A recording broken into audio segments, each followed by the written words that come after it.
ಪ್ರೀತಿಯ ಸಹೃದಯ ಬಂಧುಗಳೇ, ಎಲ್ರಿಗೂ ನಮಸ್ಕಾರ. ಮಾನ್ಯ DVG ಅವರ ಮಂಕುತಿಮ್ಮನ ಕಗ್ಗ, ದಿನಕ್ಕೊಂದು ಕಗ್ಗದ ಸರಳ ತಾತ್ಪರ್ಯದೊಂದಿಗೆ ನಾನು ನಿಮ್ಮೊಂದಿಗೆ ಕರುಣಾಕರ ಬಳಕೂರು. ಇಂದಿನ ಸಂಚಿಕೆ 44. ಹೊಸತನವೇ ಬಾಳು ಹಳಸಿಕೆಯೆಲ್ಲ ಸಾವು, ಹೊಸತನವೇ ಬಾಳು ಹಳಸಿಕೆಯೆಲ್ಲ ಸಾವು, ಬಿಡು ರುಸವು ನವನವತೆಯಿಂದ ಅನುದಿನವೂ ಹೊಮ್ಮಿ, ರುಸವು ನವನವತೆಯಿಂದ ಅನುದಿನವೂ ಹೊಮ್ಮಿ, ಹಸನೊಂದು ನುಡಿಯಲ್ಲಿ ನಡೆಯಲ್ಲಿ ನೋಟದಲ್ಲಿ, ಹಸನೊಂದು ನುಡಿಯಲ್ಲಿ ನಡೆಯಲ್ಲಿ ನೋಟದಲ್ಲಿ, ಪಸರುತ್ತಾ ಇರೆ ಭಾಳ್ ಚಲುವು, ಪಸರುತ್ತಾ ಇರೆ ಭಾಳ್ ಚಲುವು ಮಂಕುತಿಮ್ಮ. ಬಂಧುಗಳೇ, ನಮ್ಮ ನಿಮ್ಮೆಲ್ಲರ ಬದುಕಿನಲ್ಲಿ ಎಂದೆಂದಿಗೂ ಸಂಭ್ರಮ, ಸಡಗರ, ಹೊಸತನ ತುಂಬಿರಲೇಬೇಕು. ನಮ್ಮ ನಿಮ್ಮೆಲ್ಲರ ಆಸೆಯೂ ಕೂಡ ಹೌದು. ಅದುವೇ ನಿಜವಾದ ಜೀವನ ಹಾಗೂ ಬಾಳ್ವೆ ಆಗಿರ್ತದೆ. ಈ ಗಳಿಗೆ ಹಿಂದಿನ ಕ್ಷಣಗಳೆಲ್ಲವೂ ಸಾಯಲಿ, ಬಿಡು ಆಯುಷ್ಯ ತೀರಿ ಹೋಗಲಿ. ನಡೆದು ಹೋದ ಘಟನೆಯ ಬಗ್ಗೆ, ಕಾರ್ಯದ ಬಗ್ಗೆ ಚಿಂತಿಸಿ ಫಲವಿಲ್ಲ. ಆದರೆ ಮುಂದೆ ಆಗಲಿರುವ ಕರ್ಮದ ಬಗ್ಗೆ ನಾವು ಆಲೋಚಿಸಬೇಕು. ಆಗ ಬದುಕಿನ ಪಥವನ್ನು ಬದಲಿಸಿ ಭವಿಷ್ಯವನ್ನು ನಾವು ನಿರ್ಮಿಸಿಕೊಳ್ಳಬಹುದು. ಆಗಿ ಹೋಗಿರುವ ಘಟನೆಗಳ ಬಗ್ಗೆ ಚಿಂತಿಸುತ್ತಾ ಇದ್ದರೆ ನಮ್ಮ ಪ್ರಸ್ತುತದ ಕಾಲ ಇದೆಯಲ್ವ, ಈಗಿನ ಕಾಲ, ಈ ಕ್ಷಣ, ಅದರ ಆಯುಷ್ಯ, ಸಮಯ, ಶಕ್ತಿಯನ್ನು ನೀನು ಕಳೆದುಕೊಳ್ಳುತ್ತೀಯಾ? ಎಷ್ಟು ಮಾರ್ಮಿಕವಾಗಿದೆ ನೋಡಿ. ದಕ್ಕಿರುವ ಸಮಯವನ್ನು ನಾವು ಅಥವಾ ಅವಕಾಶವನ್ನು ಸರಿಯಾಗಿ ಉಪಯೋಗಿಸಿಕೊಂಡು ಬದುಕನ್ನು ಸಾರ್ಥಕವನ್ನು ಪಡಿಸಿಕೊಳ್ಬೇಕು. ನಾವು ಕಲ್ಲು ಮುಳ್ಳುಗಳ ದಾರಿಯಿಂದ ಬಿಡುಗಡೆಯನ್ನು ಹೊಂದಿ ಹಳೆಯದರಲ್ಲಿಯೂ ಹೊಸತನವನ್ನು ಕಾಣುವ ಮನದಿಂದಲೇ ಕಾಯಕವನ್ನು ಮಾಡಬೇಕು.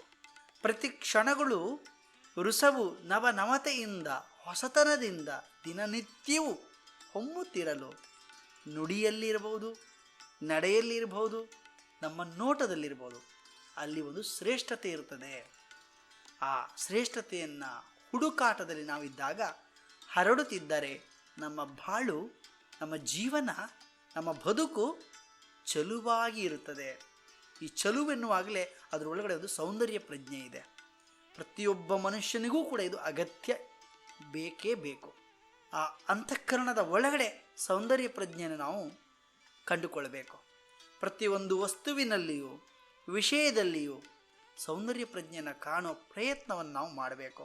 ಇಲ್ಲಿ ನಾನು ನನ್ನದು ಎಂಬ ಹೊರಟು ತನವ ಬಿಟ್ಟು ಅಂತಃಕರಣದಲ್ಲಿ ಸಂಸ್ಕೃತಿಯನ್ನು ಆವರಿಸಿಕೊಳ್ಳುವುದೇ ಸಂಸ್ಕಾರವಾಗಿದೆ. ಹಾಗಾಗಿಯೇ ಬದುಕು ಸದಾ ಚಟುವಟಿಕೆಯಿಂದಿರುವಾಗಲೇ ಕ್ರಿಯಾಶೀಲವಾಗಿರ್ತದೆ. ವರ್ತಮಾನದಿಂದ ಬದುಕುವ ಮೂಲಕ ಬಾಳನ್ನು ಆನಂದದಿಂದ ಸ್ವೀಕರಿಸಿ ಹೊಸ ಮುನ್ನುಡಿಯನ್ನು, ಭಾಷ್ಯವನ್ನು ಬರೆಯಬೇಕಾಗಿರುವಂಥದ್ದು ನಮ್ಮ ನಿಮ್ಮೆಲ್ಲರ ಆದ್ಯ ಕರ್ತವ್ಯ. ಯಾಂತ್ರಿಕ ಬದುಕಿನಿಂದಲ್ಲ. ನಾವು ಎಷ್ಟೋ ಸಂದರ್ಭಗಳಲ್ಲಿ ಯಾಂತ್ರಿಕವಾಗಿ ನಾವು ಸ್ಪಂದಿಸ್ತೇವೆ. ಹಾಗಾಗಿ ಬಹಳ ಜಾಗರೂಕತೆಯಿಂದ ನಾವಿರಬೇಕು. ಬದುಕಿನ ಮೌಲ್ಯವನ್ನು ತಿಳಿಯುವುದು ನಮಗೆ ಸಾವಿನಂಚಿನಲ್ಲಿ. ಈ ಮೌಲ್ಯವನ್ನು ಕಾಪಾಡಿಕೊಳ್ಳುವಲ್ಲಿ ವಿವೇಕವನ್ನು ನಾವು ಸಮರ್ಪಕವಾಗಿ ದುಡಿಸಿಕೊಳ್ಳಬೇಕು. ಪ್ರತಿಯೊಬ್ಬ ವ್ಯಕ್ತಿಯಲ್ಲಿ ಕೂಡ ವಿವೇಕ ಇದೆ, ಯಾರಲ್ಲಿಲ್ಲ ಹೇಳಿ? ಎಲ್ಲರಲ್ಲೂ ಇದೆ.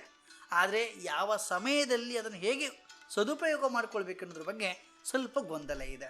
ಹೊಸತನವನ್ನು ನೋಡುವ ದೃಷ್ಟಿಕೋನ ನಮ್ಮಲ್ಲೇ ಇರ್ತದೆ.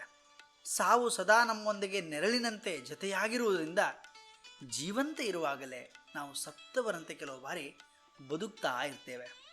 ಈ ಬದುಕು ಸುಂದರವಾದದ್ದು, ಶ್ರೇಷ್ಠವಾದದ್ದು, ಮೌಲ್ಯಯುತವಾದದ್ದು, ಅರ್ಥಪೂರ್ಣವಾದದ್ದು. ಬದುಕಿನ ಪ್ರತಿ ಗಳಿಗೆಗಳು ಜಾರುವ ಮುನ್ನ ನಾವು ಅನುಭವಿಸಬೇಕು. ಅಕ್ಕಮಾದೇವಿಯವರು ಒಂದು ವಚನದಲ್ಲಿ ಬಹಳ ಸುಂದರವಾಗಿ ಈ ಬಗ್ಗೆ ಚರ್ಚೆ ಮಾಡ್ತಾರೆ ಅಥವಾ ಮಾತನಾಡ್ತಾರೆ. ಉದಯಾಸ್ತಮಾನವೆಂಬೆರಡು ಕೊಳಗದಲ್ಲಿ ಆಯುಷ್ಯ ಎಂಬ ರಾಶಿ ಅಳೆದು ತೀರದ ಮುನ್ನ ಶಿವನ ನೆನೆಯಿರೇ, ಶಿವನ ನೆನೆಯಿರೇ, ಈ ಜನ್ಮ ಬಳಿಕಕ್ಕಿಲ್ಲ. ನೋಡಿ, ಇಂಥ ಅದ್ಭುತವಾದಂಥ ಮಾತು. ನಮಗೆ ಸಿಕ್ಕಿರುವಂಥದ್ದು ಜನ್ಮ ಬಹಳ ಶ್ರೇಷ್ಠವಾದದ್ದು. ಪುರಂದರದಾಸರು ಕೂಡ ಒಮ್ಮೆ ಹೇಳುವುದನ್ನು ನಾವಿಲ್ಲಿ ನೆನಪಿಸಿಕೊಳ್ಬೋದು. ಮಾನವ ಜನ್ಮ ದೊಡ್ಡದು, ಹಾಳು ಮಾಡಬೇಡಿ ಹುಚ್ಚಪ್ಪಗಳಿರ. ಎಷ್ಟು ಅದ್ಭುತವಾದಂಥ ಮಾತು. ಹಾಗಾಗಿ ಧನಾತ್ಮಕ ಮತ್ತು ಋಣಾತ್ಮಕ ಚಿಂತನೆ, ಮೌಲ್ಯಗಳ ನಡುವೆ ಚಲನಶೀಲವಾದಂಥ ಬದುಕಿನಲ್ಲಿ ಕ್ಷಣ ಕ್ಷಣವೂ ಹೊಸತನ್ನು ಕೂಡಿಸಿ ಮುನ್ನಡೆಯುವುದೇ ಜೀವನ. ಆ ಜೀವನ ನನ್ನದೂ ಆಗಬೇಕು, ನಿಮ್ಮದೂ ಆಗಬೇಕು. ಕೃತಕವಾದ ಮುಖವಾಡ ಧರಿಸಿದ ಬದುಕಿಗಿಂತ ಸಹಜವಾದ ಸರಳವಾದ ಜೀವನದಲ್ಲಿ ಹೊಸ ಕ್ಷಣಗಳ ಆರಾಧನೆಯಲ್ಲಿ ಸ್ವರ್ಗ ಸುಖವನ್ನು ಕಾಣುವ, ಬದುಕನ್ನು ಆನಂದಿಸುವ, ಆರಾಧಿಸುವ ಗಳಿಗೆಯೇ ನಿಜವಾದ ಜೀವನ. ಬದುಕು ತನ್ನಲ್ಲಿಯೇ ಹೊಸತನವನ್ನು ಕಾಣುತ್ತದೆ. ಹಾಗಾಗಿ ಅದನ್ನು ನೋಡುವಂಥ ಬಗೆ ಎಲ್ಲರಲ್ಲಿಯೂ ಕೂಡ ಮೂಡಲಿ. ಹೊಸತನವೇ ಬಾಳು, ನೋಡುತ್ತಾ ನೋಡುತ್ತಾ ಕಲಿಯುವಂಥದ್ದು. ಹೊಸ ವರುಷವು ಹೊಸತನವು ತರಲಿ, ಕನಸುಗಳೆಲ್ಲವೂ ಕೂಡ ನನಸಾಗಲಿ, ಸುಖ ಶಾಂತಿ ನೆಮ್ಮದಿಯು ಎಲ್ಲೆಡೆಯೂ ನೆಲೆಸಲಿ ಎಂದು ಹಾರೈಸುತ್ತಾ ಇನ್ನೊಂದು ಕಗ್ಗದೊಂದಿಗೆ ನಾಳೆ ನಾನು ಭೇಟಿಯಾಗ್ತೇನೆ. ಅಲ್ಲಿ ತನಕ ನಮಸ್ಕಾರ.